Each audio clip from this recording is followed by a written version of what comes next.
Buenas a todos, bienvenidos un día más, una semana más a Discast, tu podcast de referencia sobre discapacidad. Y hoy estamos solo Sara y yo. ¿Qué tal, Sara? Buenas tardes, Hugo. Buenas tardes a quien esté escuchando. Pues muy bien, la verdad. Otro día lluvioso, cosa que ya se ha tornado cotidiana, pero con ganas del tema de hoy. Va a ser, como hemos dicho, fuera de grabación didáctico, ¿no? Sí, correcto.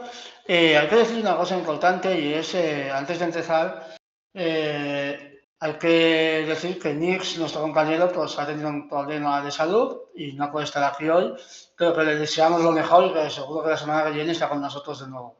Así que, Nix, por favor, ponte sano pronto, que le necesitamos, ¿vale? Y bueno, vamos a hablar hoy de un tema ahí complejo, interesante y bueno, para eso hemos traído a una abogada que sabe mucho sobre este tema, que es Ángeles Blanco. ¿Qué tal, Ángeles? Hola Hugo, hola Sara, pues nada, encantada de estar con vosotros, con las personas que nos están escuchando y venga, vamos a darle un poquito de derecho a la tarde. Exactamente. Bueno, a ver, para los que no lo sepan, vamos a hablar un poco de, digamos, autodefensa, recursos legales cuando surge una campaña de acoso, una campaña de odio en redes sociales, ¿vale?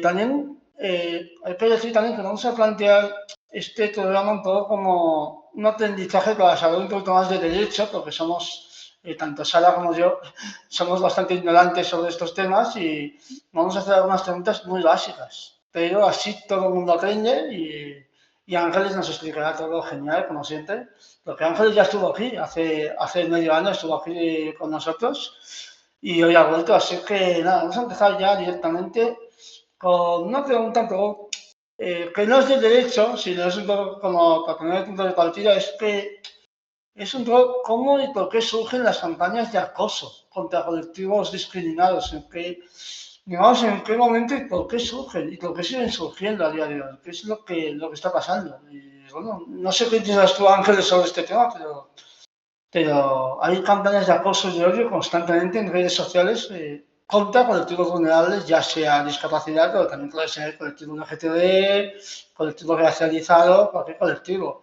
¿Qué está pasando en la sociedad? Bueno, yo creo que de alguna manera estos colectivos siempre hemos estado en la diana o estamos como siempre en entredicho porque formamos unas supuestas o somos parte de unas supuestas minorías que realmente si nos juntan somos la mayoría y representamos la diversidad humana, ¿no? Entonces, hay determinadas personas que se empeñan, yo lo resumo un poco así, en devolvernos al mundo del rosa y el azul, donde están todos los estereotipos tradicionales y donde las mujeres ocupan una serie de rol, que es el de reproducir y de cuidar en el hogar, el hombre ocupa el de producir y el resto de personas no tenemos sitio. Entonces, ahora es un momento en el que desgraciadamente, y no solo a nivel España, estamos viviendo pues una ola reaccionaria. Y en esa ola reaccionaria, y cuando hay esos momentos un poquito más grises, el colectivo de las personas con discapacidad, pues también se nos ataca. O sea, si nos vamos un poquito a nivel de historia y recordamos lo que eran los campos de concentración, pues nosotros teníamos nuestro color, el azul. Ese que luego nos hemos apropiado y ha sido nuestro color, pues también lo teníamos. Y también entrábamos a las cámaras de gas y además directos. De hecho, eh, y por recordar, en el caso de las personas con autismo, ahí es donde surge el término de Asperger, ese que se ha eliminado, porque justamente es un nazi el que dice, bueno, dentro de todos estos tullidos, los que tienen aquí no tienen discapacidad intelectual asociada, sino a veces incluso altas capacidades, a estos me los saco fuera porque me pueden ser útiles para el régimen, ¿no? Entonces, ¿estamos volviendo sin esa severidad o no? Habría que cuestionárselo a esos momentos. Y entonces aquí, pues, estamos en el blanco otra vez. Ujú. Desconocía totalmente esa información que acabas de contar. Me he quedado bastante anonadada, la verdad, y, jolín, la información que nos queda a día de hoy, ¿no? Y yo me pregunto si estuviéramos más informados, habría menos delito de odio. Así que yo te pregunto, según tú, ¿cómo definirías un delito de odio y dónde está el límite? ¿En qué momento un insulto, barra vejación, barra discriminación, se convierte ya en un delito de odio contra una persona o barra colectivo?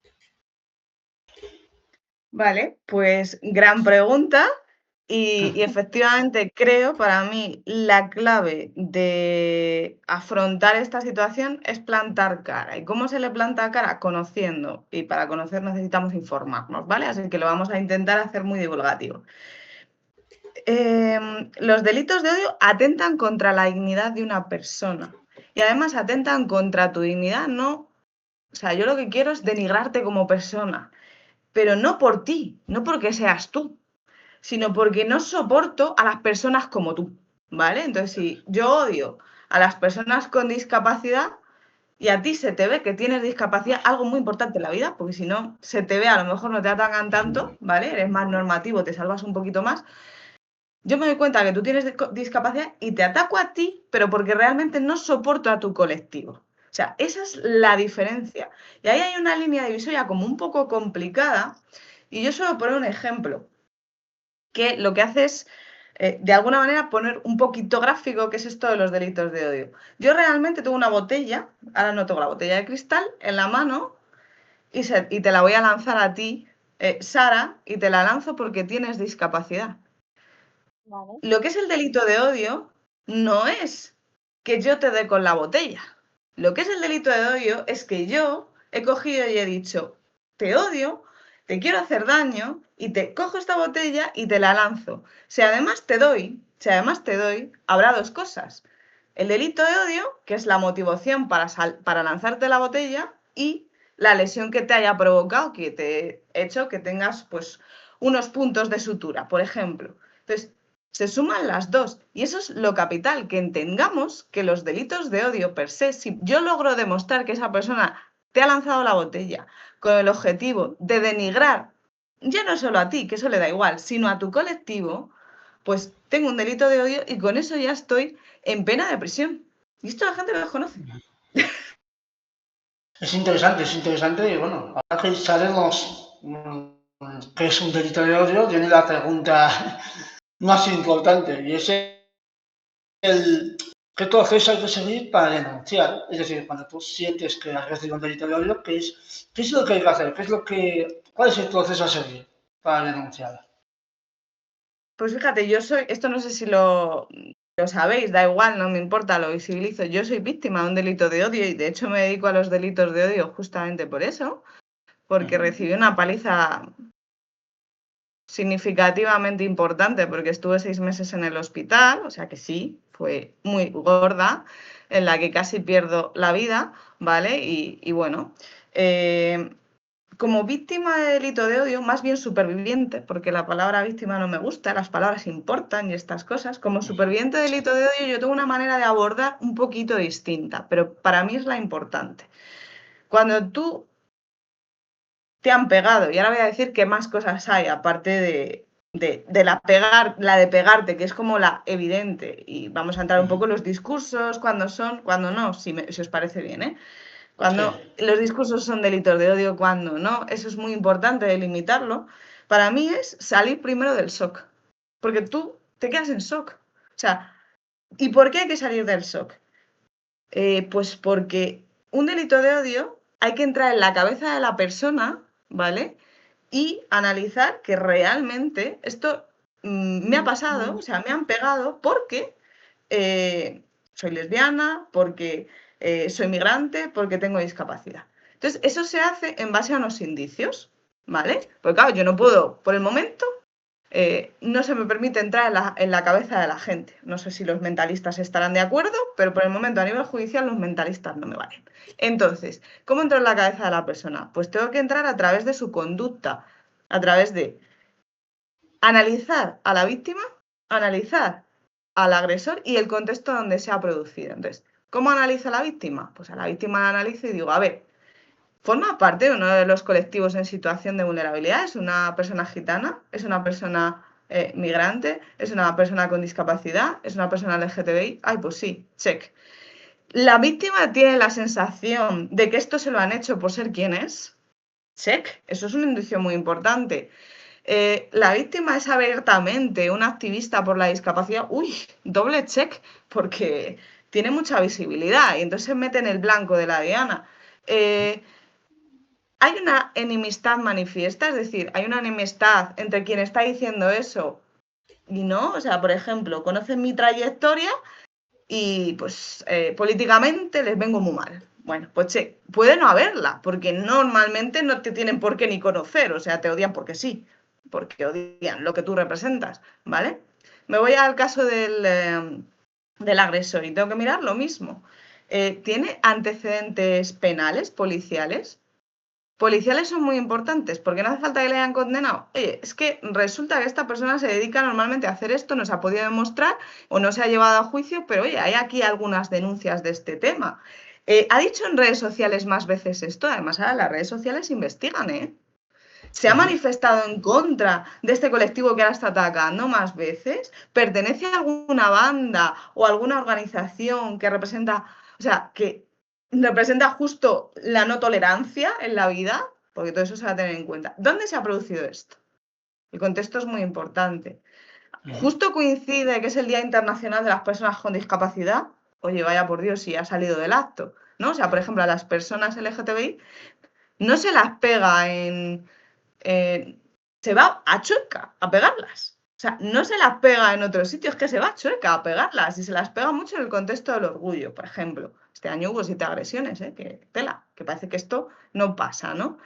Y luego, había algo que visibilizaba, vuelvo a lo mismo, porque a lo mejor eres autista y nadie lo nota, o tienes una discapacidad orgánica, pero ojo, si lo notan, normalmente va a ser más evidente. Entonces, en base a todo eso, yo me hago el mapa. Claro, o sea, yo acabo de vivir un delito de odio en el que me han hecho lo que me han hecho por ser quien soy y estoy en shock. ¿Cómo narices recuerdo todo esto? Eso es muy importante a la hora de interponer la denuncia. Entonces, lo primero es salir del shock, recordar todo eso para, una vez interpongo la denuncia, saber que ya la estoy interponiendo con garantías. Y mi consejo es que sepáis también que existe Fiscalía de Discriminación y Delitos de Odio específica a la que yo le puedo dar traslado de lo que me ha pasado y ella, la propia Fiscalía, sin necesidad de abogacía, me va a defender en el procedimiento penal. Y eso es capital, porque muchas veces la gente dice, no, es que no tengo derecho a abogado de oficio, entonces no lo puedo hacer. No, sí, porque Fiscalía puede ir sola. Fiscalía tiene la acusación pública y está para defender especialmente a los colectivos en situación de vulnerabilidad, y luego si a mayores yo llevo abogado, pues genial. Pero que Fiscalía pues sola, que no pasa nada. Y eso es muy importante.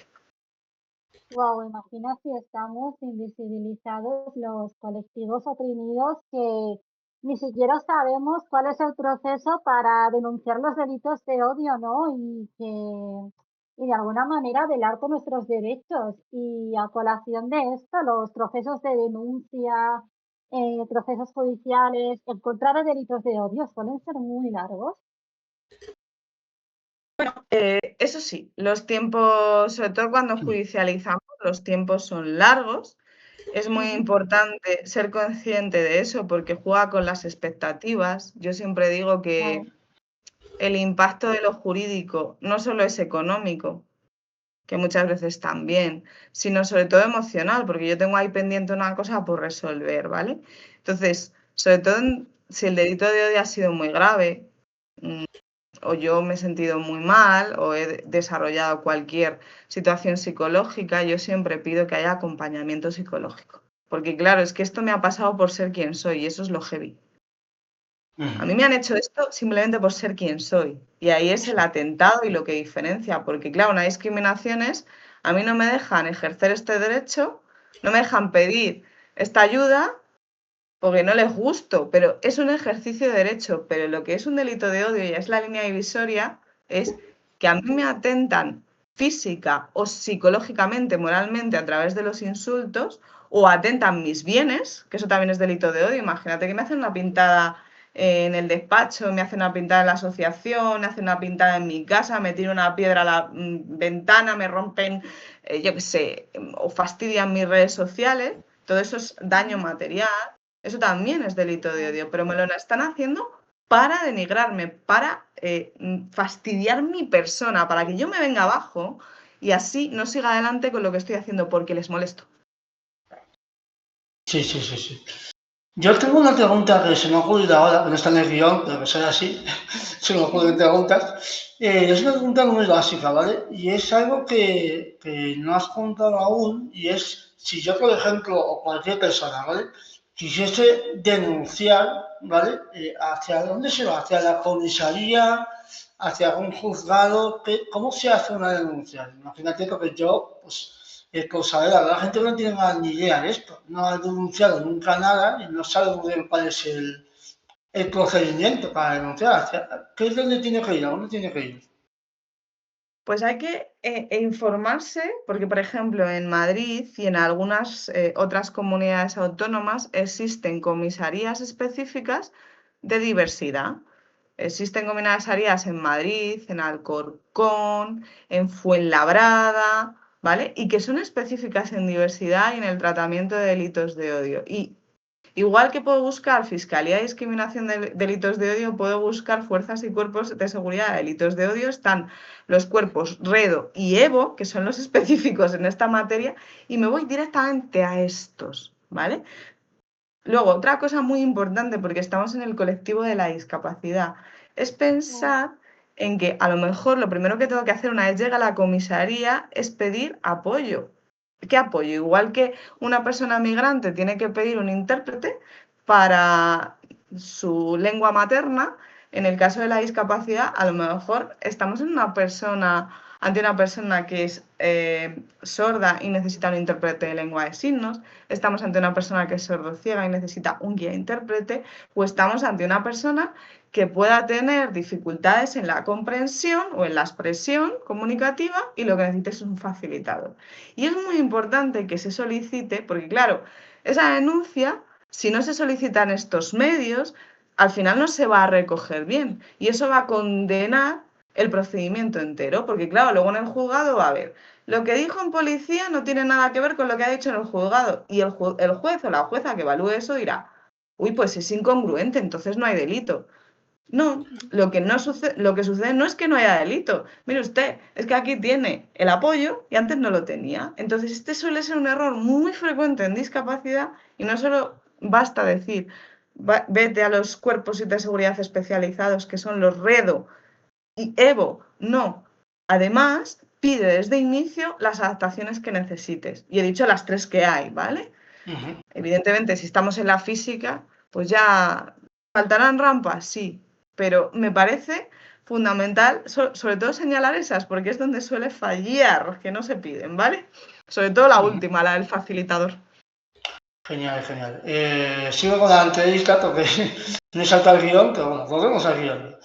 Queremos hacerte una pregunta sobre el tema de las pruebas, ¿vale? Queremos saber un poco si hay, o sea, qué pruebas puedes presentar y cómo funciona el tema de las pruebas, si hay pruebas más o menos creíbles, por ejemplo, qué pruebas son válidas, qué pruebas no son válidas, no sé, un poco hablarnos un poco de este tema porque para saber cuando presentes una denuncia qué es lo que tienes que presentar.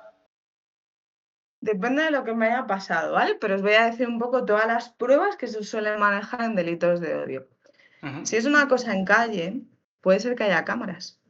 Recordar que el caso de Samuel sale adelante en gran medida por las cámaras de vídeo, ¿vale? Y son cámaras de calle y hay más cámaras de las que pensamos. Normalmente, y esto es una clave también muy importante a considerar, que he dicho que hay que salir del shock, pero la solicitud de las cámaras se tiene que hacer siempre dentro de la primera semana desde que se ha producido si es agresión en calle, porque si no se regraban encima, ¿vale? Y entonces podemos perder las pruebas. Entonces, las cámaras fundamental. Me valen las grabaciones de teléfono móvil, ya sea de vídeo o ya sea de voz. Me valen los WhatsApp. Los WhatsApp únicamente se presentan de una determinada manera, ¿vale? Entonces es muy importante que si yo la prueba la tengo en el móvil, que es donde la gente suele cometer el error, ese móvil piense que lo voy a dejar en mi casa porque para evitar una pericial y sobre todo porque puedo perder esa prueba que es capital, lo voy a dejar en mi casa. Igual me adquiero otro y ese lo voy a dejar reservado, a no ser que tenga nube, ¿vale? Porque hay determinados dispositivos que la gente contrata nube, como el iCloud en Apple, ¿vale? Pero no siempre sucede. Entonces, si no sucede y no tengo nube, puedo perderlo. No valen los pantallazos, porque luego lo voy a tener que mandar en archivo zip. Entonces, eso es muy importante, ¿vale? ¿Qué otras cosas me valen? Me valen los correos electrónicos, de los que normalmente se hace PDF, se pide una certificación que te la puede dar la oficina de correos. Otra es, que yo utilizo mucho, es jada.net, que es €1 y te certifica todo, ¿vale? Y si es a nivel de redes sociales, necesito que le hagáis pantallazo, que miréis el perfil, le hagáis pantallazo al perfil y si podéis localizar la IP con Jada, mejor, ¿vale? Porque esas cuentas a veces desaparecen. Hacen Sí. los delitos de odio y luego las borran, ¿vale? Entonces, muchas veces se denuncia y ha desaparecido todo el rastro. Y eso es uno de los errores muy grandes. Las redes sociales, además, ¿por qué son delitos de odio agravados? Por la publicidad que tienen, ¿vale? Porque eso lo están viendo todos mis seguidores o todos los seguidores de esa persona, ¿vale? Entonces, claro, no es lo mismo que a mí me digan bollera de mierda en la puerta de mi casa, que a no ser que me lo diga el vecino todos los días, no se va a convertir en un delito de odio porque es un insulto sin más, vejatorio, pero no un delito de odio. Si es acoso, sí, porque no me deja salir de mi casa, o si me están persiguiendo para que me vaya de un pueblo constantemente diciendo esto, sería delito de odio también. Pero en redes sociales se convierten en delito de odio, cebollera de mierda, por la publicidad que implica y porque ya eso hace que las bolleras en general o los discas se quieran esconder por el miedo, ¿vale? Porque su colectivo está siendo atacado, entonces se esconden, porque buscan eso, ¿eh? Buscan que dejemos de estar presentes. Qué interesante, de verdad. No, Sara, te toca. qué fuerte. Y la siguiente pregunta es con referencia a las penas que existen respecto a los delitos de odio. Imagino que dependerá de la gravedad, del tipo de delito, etcétera, pero ¿qué tipo de penas se pueden dar? Mira, esa es muy buena pregunta porque además es algo que la gente no suele saber, Ujú, ¿vale? ujú. Hay, dentro del Código Penal, hay un artículo que es el 510, que es el regula los delitos de odio, y solo voy a decir ya este número, ¿vale? Pero es importante saberle. Y hay tres. Digamos que uno es fomento el odio, lo promuevo. ¿Cómo puedo fomentar el odio? Pues puedo fomentar el odio a través de redes sociales. Puedo fomentar el odio, por ejemplo, haciendo un documental. ¿Qué diréis? ¿En serio estas cosas se hacen? Sí. O un reel, por ejemplo, con la ley trans. ¿Cuántos vimos con la ley trans de los reels del cambio de sexo que se podía hacer mágicamente? Ya. Y yo decía, pues no tengo incluido ninguno. Vale, pues eso sería un fomento de promoción e incitación al odio y esto está castigado entre 2 a 4 años. Oh. ¿Vale? O sea que a partir de los 2 años entramos en la cárcel. ¿Vale? Sí. Luego, el de... vale, sí, he hecho un discurso. O sea, lo que hago no es que hago yo el reel, sino que lo que hago es que lo retuiteo. ¿Vale? O lo muevo en redes. Disculparme mi desconocimiento de las redes. Sí. Ese movimiento en redes me va a suponer que haga un enaltecimiento y ese enaltecimiento es menos, claro, porque no soy el promotor, yo estoy justificando que se haga eso, pero bueno, que ya va de 6 meses a 2 años, también te digo, ¿eh? Y con una multa considerable.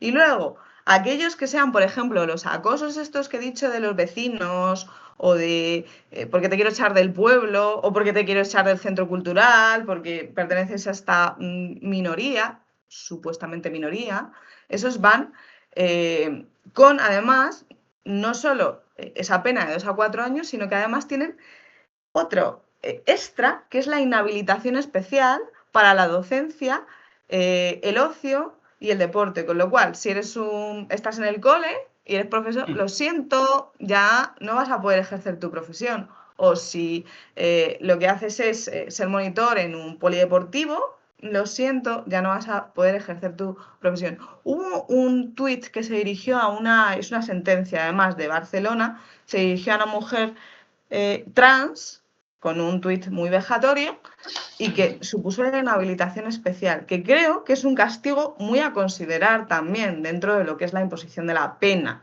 porque muchas veces esto puede ser el elemento más disuasorio, el que yo pueda dejar de impartir clase, que a lo mejor estoy en la universidad, como era este caso. Interesante, interesante. No, esta pregunta que vamos a hacer ahora es un poquito más de... Es una perspectiva, es una opinión personal tuya, ¿vale? Para ver qué perspectiva tienes sobre esto. Y es, cuando una persona con discapacidad denuncia, se le suele poner en duda, hay capacitismo en el ámbito judicial, por ejemplo, infantilización, paternalismo. ¿Cómo se trata a las personas con discapacidad en el ámbito judicial? A ver, yo siempre digo que la justicia, como al final son personas, tiene todos los sismos. Tiene el racismo, el capacitismo, la LGTBI-fobia, la transfobia, todo está dentro de los juzgados. Sobre todo porque además es un orden especialmente, justicia es muy tradicional. Yo para escenificar esto digo, "Je, seguimos llevando toga y puñetas, ¿eh?". Y es que es así, y es obligatorio para entrar en sala. Entonces, esto está. Pero, aun estando esto, del mismo modo que está esto, hay una fiscalía especializada en el Tribunal Supremo de Delitos de Odio y hay otra fiscalía especializada en discapacidad.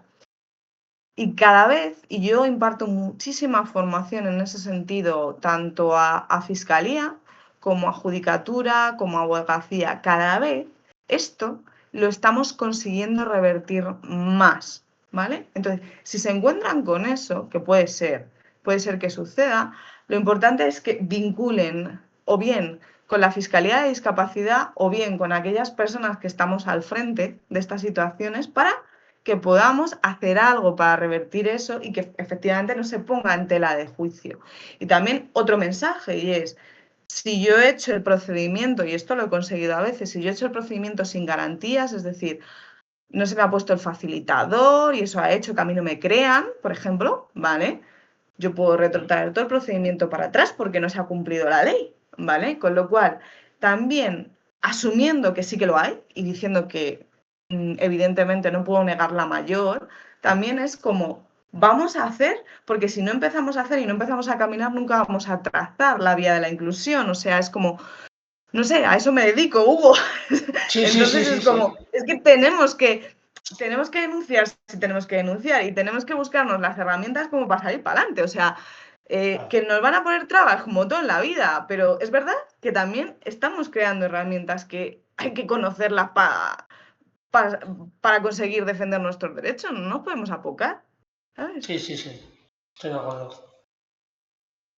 Hablando de trabas, vamos a entrar un poquito en lo que es el sesgo de género dentro de la justicia. ¿Y tú crees que cuando una persona con discapacidad denuncia existe un sesgo de género? Por ejemplo, sabemos que ser mujer y tener discapacidad implica una doble opresión, ¿no? Hay una mayor infantilización por lo que puede erradicar en una falta de credibilidad cuando se va a denunciar, ¿no? ¿Tú crees que existe ese sesgo de género?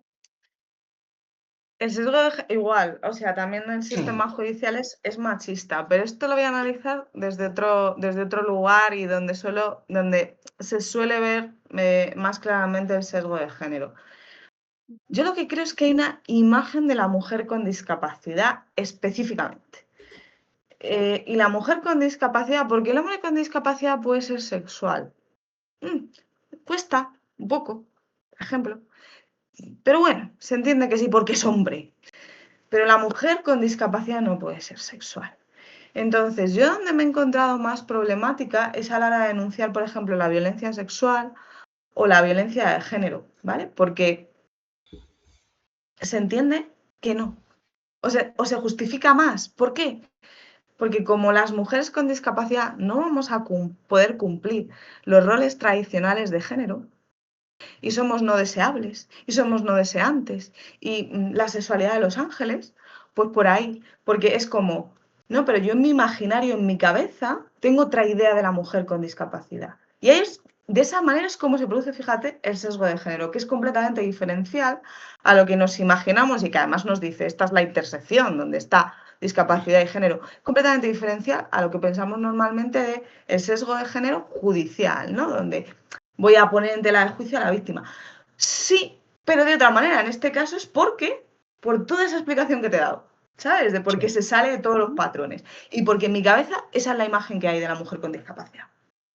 Es curioso esto que dices porque quería añadir una cosa que me parece importante y es que se producen muchas agresiones sexuales a mujeres con discapacidad, básicamente por lo que has dicho de ese sesgo digamos, de cómo va a ser eso. Es decir, la gente se aprovecha digamos, de la ignorancia, de la justicia, de ese trato que se usa con infantilización, con paternalismo, hacen que la mujer esté más indefensa teniendo discapacidad y se aprovechan muchísimo de este tema. Yo creo que es necesario decir muchas veces que las mujeres con discapacidad reciben muchas agresiones sexuales. Yo he hablado con muchas mujeres con discapacidad y duele decir que prácticamente todas han recibido agresiones sexuales, de las que he hablado yo. O sea, es que es una cosa que me choca mucho, pero hay que decirlo más porque la gente, como dices tú, en la justicia no se lo cree, es que no se lo cree la sociedad muchas veces y es un error que hace que las mujeres sean más indefensas. Esto me parecía Totalmente. importante. No, Totalmente. están invisibilizados además, para que Correcto, veamos que se minimiza mucho la situación. correcto. Esto quería añadirlo yo, solo eso porque me parece importante. Claro. Y la Solo siguiente si puedo decir una sí, cosa, sí, adelante, Hugo, tenemos tiempo. fíjate hasta qué nivel ocurre eso que tú dices, que la estrategia de defensa de uno de los violadores fue, pero ¿cómo me voy a acostar yo con eso? Sí, esto es ¿Vale? Guau, habitual. no Entonces, puede claro, ser. no solo me prevalgo de la situación y estamos en una Sí, posición de singular vulnerabilidad justamente porque se prevalen, sino que claro. eso se va a convertir en la estrategia de defensa. Esto nos dice mucho y para mí es capital nombrarlo, Sí, porque sí, sí. efectivamente es para mí la manifestación de violencia más frecuente en discapacidad, la sexual. Sí, sí, sí. Sí, eso lo he hablado mucho con otras personas que han venido aquí, al Tenisa, por ejemplo, que me hablaba de estos temas y es un tema que siempre que hablo de esto me parece rarísimo, por eso me quería aclarar un poco aquí, porque es que es algo de lo que no se habla, que esto es una de las cosas que también me duele. Por ejemplo, ayer estaba viendo un vídeo y hablaban de agresiones sexuales y hablaban de colectivos racializados, colectivos LGTB, y no mencionaban el colectivo con discapacidad. Y es una cosa que a mí, yo se lo decía a mi pareja, que a mí me duele que no se mencione. Es decir, sobre todo gente que, por ejemplo, esta persona que estaba viendo yo era una persona progresista, persona que defendía los derechos sociales, pero lo que son las mujeres con discapacidad no se mencionan en los discursos de defensa contra las agresiones sexuales, por ejemplo. Y es algo que, lo he dicho, podría mencionarlo aquí porque creo que era necesario. Y, y nada, dicho esto, vamos a seguir con el tema de las preguntas. Tengo una pregunta que volvemos un poco al tema judicial y es si la denuncia se tiene que hacer siempre presencial o si hay algún tipo de forma de denunciar a nivel digital. Lo digo hay gente que a lo mejor no puede denunciar a nivel presencial por saberlo, no sé. Por ejemplo, hay gente que está en silla de ruedas que no tiene que tiene movilidad reducida, que no puede moverse demasiado. ¿Cómo podría denunciar? ¿Tendría que enviar a un familiar, por ejemplo? Yo, más que yo apoyo mucho, o sea, vamos a ver, las familias hacen, me va a salir la vena, lo advierto, las familias de las personas con discapacidad yo las apoyo mucho, trabajo mucho con ellas, pero defiendo mucho a los profesionales neutros. Porque, ¿qué pasa cuando lo que voy a denunciar ha ocurrido dentro del seno familiar? ¿Sabes? Al final dependo de mi entorno que sea favorable a lo que yo voy a denunciar. Claro, aquí hay una medida que solo está en el Pacto de Estado contra la Violencia, que no es general y que habría que generalizar, que es dentro del Pacto de Estado contra la Violencia de Género, sí que está previsto la asistencia personal, pero realmente para estos casos se necesitaría la asistencia personal si la persona tiene esa situación de movilidad reducida y no tiene la posibilidad de moverse, porque nunca voy a ser defensora, y explico por qué, de las denuncias virtuales. Creo que se puede perder mucha información. O sea, creo que en una cosa tan delicada necesitas crear un clima especial de confianza, necesitas establecer descansos y tal, hay un lenguaje también no verbal. O sea, yo creo, me preocupa mucho cuando igual soy escéptica, ¿eh? Y luego alguien me demuestra lo contrario, pero a priori me preocupa mucho toda la virtualización que se hace o incluso el uso de la inteligencia artificial en el ámbito judicial, porque veo perder las garantías del procedimiento. Es como que alguien me diga que a la par las garantías al menos se mantienen y yo las veo desdibujarse. Entonces, yo soy más de apostar porque se extienda la figura de la asistencia personal que más por plantear esa posibilidad virtual. Entendido. ¿Y crees que cuando una persona, en este caso con discapacidad, va a denunciar, existe vergüenza barra miedo? Porque hemos hablado antes de la minimización, de que te tachen de exagerada barra exagerado y que muchas veces eso te lleva a pensar el, oye, pues quizá no vale la pena y esto no llega a puerto. ¿Crees que existe esa vergüenza de decir, oye, pues quizá no, ¿sabes?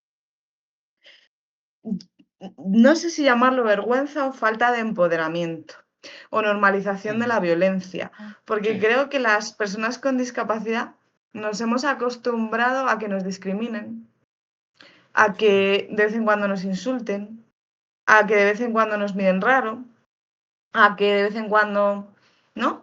Y hemos sí, normalizado tantas que yo eso de las microviolencias no lo defiendo, hemos normalizado tantas violencias cotidianas que al final, uno, tenemos un problema de identificación muy grande, o sea, ya no de infradenuncia, es que para empezar, de identificación. O sea, hay mucha gente que no identifica hasta que las cosas no están muy graves la violencia. Luego, iría la infradenuncia en general, como el resto de colectivos en situación de vulnerabilidad, yo creo que vinculada al empoderamiento, porque es como, ¿cómo me voy a plantar yo ahí? Se van a reír de mí, no me van a hacer tanto caso, me van a poner en tela de juicio, tal, cual. Y entonces no quiero hacerlo. Igual que en el caso migrante, esto se explica con, me van a deportar a mi país. ¿Eh? Las claro. personas migrantes, por ejemplo, si sufren odio, que lo sufren muchísimo, no denuncian porque piensan o tienen miedo, al final viven la policía represora en un ámbito de su vida y dicen, a esto no me voy a arrimar yo. Aunque, y pasa en el ámbito de la trata, mucho un montón esto. Y en el caso de las personas con discapacidad es el miedo a, en general, cuántas veces nos relacionamos. Hay mucha gente también que está dentro de entornos como muy segregados, muy poco normalizados. ¿Cómo? O sea, hasta que no sea gravísimo, lo haya identificado y no tenga otra, yo no voy a denunciar esto. Tendimos a bajar lo que nos está Sí, pasando, a quitarle importancia. Eso es lo sí, que creo que hay detrás. sí, sí, sí, estoy totalmente de acuerdo. Yo siempre digo que hay que considerarnos ya colectivos sociales, que cuesta mucho en la sociedad que nos digan como colectivos sociales cuando lo somos. Y hay que tener más empoderamiento. Pero bueno, esto es una lucha personal que tengo que seguiré con ello. Y vamos a hacer una pregunta un poquito más delicada, porque tiene que ver un poco con el clasismo, por así decirlo, y es, ¿tener dinero te da ventaja a la hora de denunciar? ¿O te da ventaja a la hora de defenderte? O sea, por ejemplo, un agresor con dinero se salva muchas más veces, ¿verdad? Que un agresor sin dinero, ¿no? A la hora de denunciarle. Pero fíjate, voy más abajo. El dinero, claro que te posiciona en otro lugar. Mira, yo cuando se hace el abordaje siempre y se explica la discriminación interseccional, que es a lo que nos hacía referencia antes Sara y nos decía esa doble situación de mujer y discapacidad. Yo siempre digo, y clase social. Sí, Además, en discapacidad, esto es importantísimo tenerlo en cuenta porque solo trabajamos una de cada cuatro personas. Entonces, la sí, sí, situación económica está Ujú. muy presente, ¿vale? Y encima tenemos unos sobrecostes muy altos para vivir con la propia situación de discapacidad. Y por supuesto que para mí es algo capital. Y te diré, no solo a nivel de qué abogado me puedo permitir contratar, sino antes, Claro. ¿a qué información tengo acceso? Porque la información es oro. Si yo tengo acceso a una determinada información, si yo ya sé eh, mm, ¿cómo tengo que hacer todo esto? Lo que estamos hablando hoy, ya tengo mucho avanzado, porque a mí si me pasan cosas, yo ya puedo empezar a detectar. Yo me daba cuenta y recupero mínimamente lo de la violencia sexual que a medida que más formaba a las mujeres con discapacidad, más violencia sexual me trasladaban. ¿Era que se producía más? No, era que detectaban más. Pues lo mismo con los delitos de odio, lo mismo con cualquier situación. Si yo accedo a información y tengo conocimiento, y eso muchas veces a base de dinero, ya me coloca en una posición diferente. Y por supuesto, claro, ¿qué abogado puedo contratar? A ver, el turno de oficio, hay gente que se lo toma muy en serio. Y hay gente que el turno de oficio no le da una importancia menor que el cliente privado, pero luego hay gente que no es que quiera hacer esto, es que el turno de oficio, entre que te llega lo que te paga, lo que te pagan por parte de la administración pública y lo poco que te pagan, hay gente que a lo mejor, aunque lo quiera hacer bien, es que tendrá que pagar su hipoteca y alimentar a sus hijos. ¿Me estoy explicando? Entonces, Sí. no justifico la actuación de algunos compañeros y compañeras, pero sí que hay que contextualizar todo para entender. Una forma de minimizar esa situación de clase social sería mejorar las condiciones del turno de oficio, igual que lo es mejorar las condiciones de los asistentes personales va a redundar en cómo están las personas con discapacidad. O sea, yo creo que se entiende perfectamente. Y el problema es que cada vez se precariza más, porque realmente estamos hacia una deriva en la que lo público va muy fuera. Y ojo, recordemos que los tres pilares del Estado social son educación, sanidad y justicia. Educación ya la hemos fastidiado mucho, sanidad estamos en ello, más en unas comunidades autónomas que en otras, y justicia por ahí vamos. Entonces, claro, a la hora de reivindicar juntos y de vernos como colectivo, tenemos que analizar las cosas en conjunto para decir, y además voy a luchar por el mantenimiento de estas cosas, porque si no, el día de mañana me veré yo en una posición desigual, ¿no? Sí, correcto. Bueno, pues vamos a entrar, ya finalizando la entrevista, que nos quedan un par de preguntas, en un tema que a cierto sector conservador de la sociedad le gusta utilizar para negar las violencias, en algunos casos más que otros, que es el de las denuncias falsas. Cuando se trata de colectivos vulnerables, ¿crees que hay ahora mismo algún problema con el tema de las denuncias falsas? A ver, las denuncias falsas, el fraude de ley, bueno, me podéis plantear cualquiera de estas cuestiones que todas van en el mismo derrotero. Lo cierto y verdad es que hay datos del Consejo General del Poder Judicial en donde las denuncias falsas se sitúan en 0,0001. Vale, es cierto que habría que, como sociedad, minimizar ese 0,001. Es cierto, porque una denuncia falsa es un fallo del sistema y es haber metido a una persona en la cárcel de forma innecesaria. Entonces, creo que en ese caso una de las mejores herramientas también sería que no se archivaran, que no se sobreseyeran aquellos casos en los que se vea evidente que hay una denuncia falsa de cualquier persona, ¿vale? Sino que diga, no, absuelvo, porque solo si se absuelve, la persona podrá denunciar a quien interpuso la denuncia falsa por denuncia falsa. Entonces, eso sería una medida fundamental. En el momento que solo se archiva, lo que está diciendo el tribunal es, mira, yo no sé, aquí tengo un lío y no sé quién tiene razón, entonces no me pronuncio. Eso es un archivo. Sin embargo, dice, absuelvo, no, mira, yo he visto que aquí esta persona puede haber mentido y me mojo y dejo la posibilidad, y digo que puede haber mentido, dejo la posibilidad al otro para que se defienda. Y eso también es muy importante y no se hace, ¿vale? Y eso me gustaría ponerlo encima de la mesa. Pero junto a eso estamos hablando de un porcentaje muy exiguo. ¿Y qué pasa con esto? Sí. Una utilización. Es decir, de la excepción hago la norma y genero en la cabeza de la sociedad que eso es la norma. Y no, los datos nos dicen que además más del 80% de las denuncias de violencia de género son condenas, ¿eh? Digo yo Totalmente. que Sí. igual hay que tener ese porcentaje más en cuenta, ¿no? Lo Sí, al Claro, mismo con es el final, que fraude es de ley, lo que algo, pasa es que no hay datos. pero sí. Perdón. claro, es que es algo que utilizan muchos para justificar violencia y si ya eres mujer y encima tienes discapacidad y tu argumento, tu testimonio se pone en duda, pues está también ese riesgo, ¿no? De que se utilice ese argumento también. Es que Totalmente, tiene- pero te diré, fíjate, ¿les importamos tampoco las mujeres con discapacidad en ese caso? Nos meten en el colectivo disca, eso sí, y en contra del colectivo sí, pero les importamos tampoco que ni siquiera nos mencionan ni para lo de las denuncias falsas por violencia de género. O sea, porque es que no nos mencionan en la vida, es lo que decía antes Hugo, pero podría darse esa situación. Lo que sí que hay es una falta de credibilidad por los motivos que decía antes y una utilización clara de todo esto. Y la gente le dices estos porcentajes y es como, ahora, igual que digo esto, también es muy importante que haya voces que defiendan lo que he dicho, ¿eh? De que haya soluciones. Porque ese caso que de verdad sea una denuncia falsa debería tener castigo, ¿eh? Penal.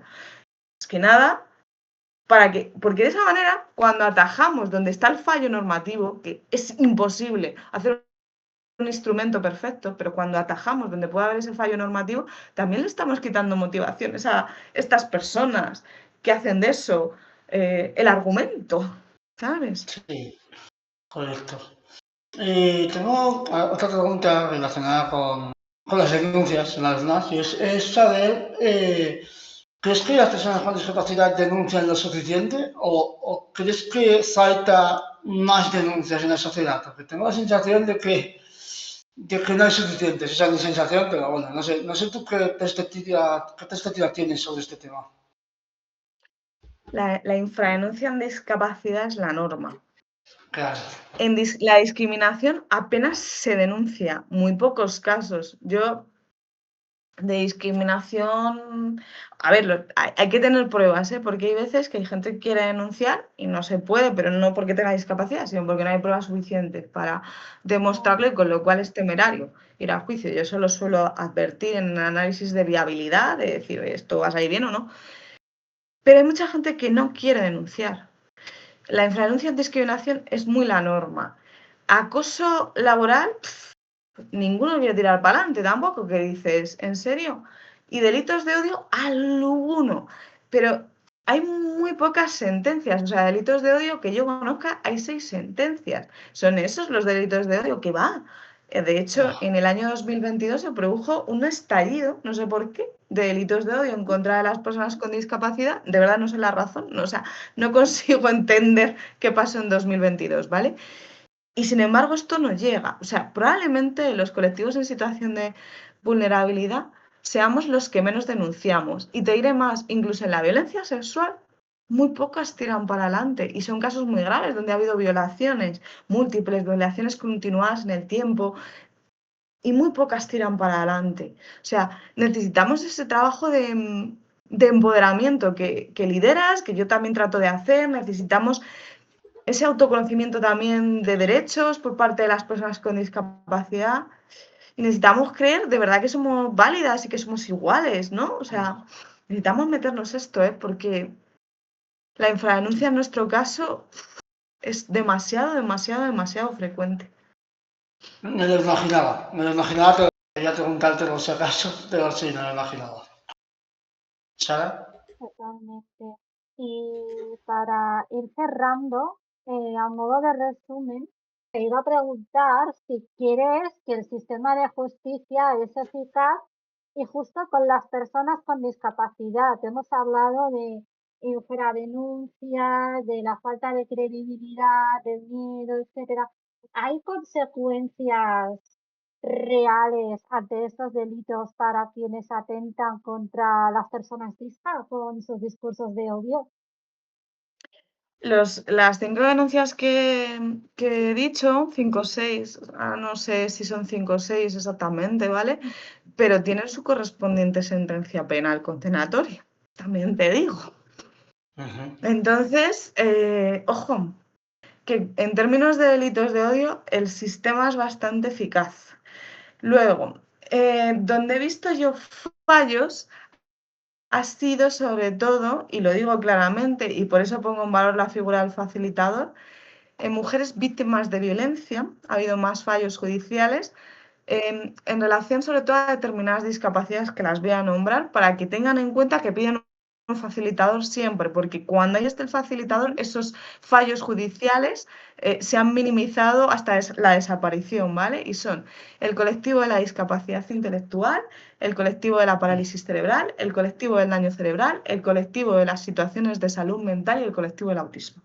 Estos Por lo que sea, son tiene sentido. los que muchas veces no ha salido bien, pero igual que digo que muchas veces no ha salido bien, sobre todo si tenemos el facilitador en sitio, las garantías están, ¿vale? Entonces lo que hay que hacer es tener claro que yo voy a pedir el facilitador y es que lo puedo pedir yo como persona con discapacidad.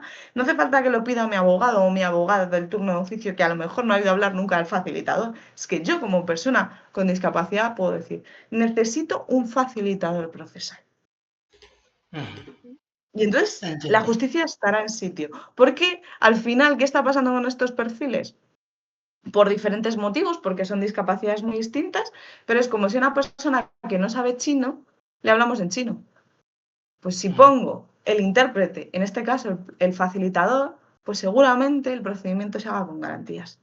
Pero claro, si le estoy hablando de forma súper técnica, pues, hombre, y encima con rapidez, y encima con interrupciones, y encima con ruidos, y encima con... Claro, pues entonces que estoy poniendo a la situación, a la persona que sea, con la discapacidad que no, de las que he nombrado, la que sea, en una situación absolutamente de indefensión, porque no estoy teniendo en cuenta sus necesidades. Pero si yo pido el facilitado, siempre se van a tener en cuenta. ¿Vale? Y esto creo que es muy importante también, ¿eh? Sí. Enfatizarlo. Y ya para acabar un poco, la pregunta un poco final es si quieres añadir alguna cosa más, si nos hemos dejado, algún tema que te gustaría tocar, alguna reflexión final, lo que tú quieras tocar en temas de derecho, discriminación, discapacidad, lo que quieras. Pues fíjate, un último apunte, porque el otro día se lo comenté a una persona con discapacidad, que además es bastante activa y tal, y me dijo, pues no lo conocía. Seguro que a lo mejor conocéis la ley Cerolo, que es la ley 15/2022, da igual el nombre realmente, lo nombro para que vayan quedando cositas, ¿vale? La ley Cerolo es así porque es la ley de igualdad y no discriminación. Y la planteó Pedro Cerolo en su momento, ¿vale? Entonces, por eso se le pone ese apodo, ¿vale? Hay un organismo que plantea la ley Cerolo que ya está en funcionamiento, que es la Autoridad Independiente de Igualdad y No Discriminación. Entonces, igual que os podéis dirigir a la Fiscalía para delitos de odio, al REDO, al EVO, en el ámbito policial, cuando viváis alguna situación de discriminación, se la podéis trasladar a la Autoridad Independiente de Igualdad y No Discriminación, que también tiene la posibilidad de actuar de forma totalmente libre, autónoma, para eso es independiente y además es una fiscal, la que está en la cabeza, es una fiscal que trabajó en materia de delitos de odio toda su vida, es una fiscal que es muy sensible a la situación de... bueno, ella ha vivido más vinculada en los delitos de odio a ámbito LGTBI y a ámbito migratorio, pero yo tuve la oportunidad de conocerla en persona, le conté alguna cuestión de discapacidad y me dijo, me quedo con tu contacto porque yo tengo que hacer camino en el ámbito de la discapacidad. O sea, que está abierta. Y es muy importante conocerlo y es algo como hiper desconocido por la gente y dices, no, es que le puedo hacer un traslado y esta me inicia el expediente, ¿sabes? Y ella lo va a iniciar sola, si es un expediente administrativo y por tanto va a ser una sanción de multa, pues lo hará, si es un expediente judicial lo da traslado a fiscalía, quiero decir, hay un recurso ahí que tenemos que saber que existe para poder utilizarlo. ¿Vale? Un Pues detalle, también, un detalle sí. para que la gente lo sepa, ley Cerolo con Z, ¿vale? No con C. Pero yo sé de lo que está hablando, porque sí que conozco a Cerolo, pero a lo mejor hay gente que no conoce quién era, así que nada, Cerolo con Z. Y hasta aquí el programa de hoy, pues aquí este análisis divulgativo que hemos hecho gracias a Ángeles Blanco. ¿Qué te ha parecido, Ángeles? ¿Bien? A mí me ha encantado, yo estaba súper cómoda, me ha parecido que, bueno, sobre todo que lo digan las personas que han escuchado, pero yo creo que, no sé, que ha estado didáctico y que es muy útil que las personas con discapacidad, que entiendo que son fundamentalmente el público de este podcast, pues que empiecen a conocer todos estos conceptos y que no se nos atraganten, porque realmente el derecho explicado a tierra, o sea, es como una cosa más de la vida y conocerla es fundamental para poder pues estar en situación de igualdad, ¿no? Sí, sí, sí. Pues nada, hasta aquí el programa, ha sido un placer enorme. Muchas gracias, Ángeles, por haber estado con nosotros y ojalá vengas en el futuro. Te llamaremos para más cosas, seguro. Ojalá Y, hagamos y- una parte 2, porque ha sido un podcast de coger papel y boli y escuchar, la verdad. correcto.